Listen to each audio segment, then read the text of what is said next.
எத்தனை பேருக்கு தெரியும்னு தெரியல, கேரளா கன்னியாகுமரி சைடில் இந்த உள்ளித்தியல் ரொம்ப ஃபேமஸ். சுட சுட இட்லி தோசைக்கு அவ்வளோ நல்லாயிருக்கும். மெயினாக இட்லிக்கு ரொம்ப சூப்பராக இருக்கும். 4 இட்லியை போட்டு தாராளமாக குழம்பு ஊற்றி சின்ன வெங்காயத்தோடு சேர்த்து சாப்பிடும்போது அவ்வளோ நல்லாயிருக்கும். எப்படி பண்ணலான்னு பார்க்கலாமா? ஒரு கப் அளவுக்கு தேங்காய், கொஞ்சமாக கருவேப்பிலை, எண்ணெய் சேர்த்து லோ ஃப்ளேமில் இந்த மாதிரி செவக்க வறுத்துக்கோங்க.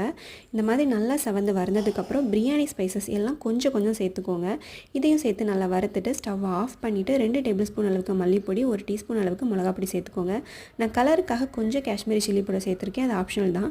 ஸ்டவ்வை ஆஃப் பண்ணிவிட்டு புளி சேர்த்துக்கோங்க. புளி ரொம்ப சேர்க்கணும்னு அவசியம் இல்லை. அதுக்கப்புறம் மிக்ஸி ஜாரில் சேர்த்து நல்லா மையாக அரைச்சிக்கோங்க. கடாயில் எண்ணெய், கடுகு, உளுந்தம்பருப்பு, சின்ன வெங்காயம், கருவேப்பிலை இதெல்லாம் சேர்த்து நல்லா வதக்கிட்டு வெங்காயம் வந்ததுக்கப்புறம் கொஞ்சமாக தண்ணி ஊற்றி வேக வச்சுக்கோங்க. அதுக்கப்புறம் தேங்காய் பேஸ்ட்டு, உப்பு, தேவையான அளவு தண்ணி சேர்த்து நல்லா மிக்ஸ் பண்ணி ஒரு கொதி வந்ததும் லோ ஃப்ளேமில் மூடி போட்டு ஒரு 15 நிமிஷம் நல்லா கொதிக்க விடுங்க. இந்த மாதிரி எண்ணெய் பிரிஞ்சு வரும், சூப்பராக ரெடி ஆயிரும்.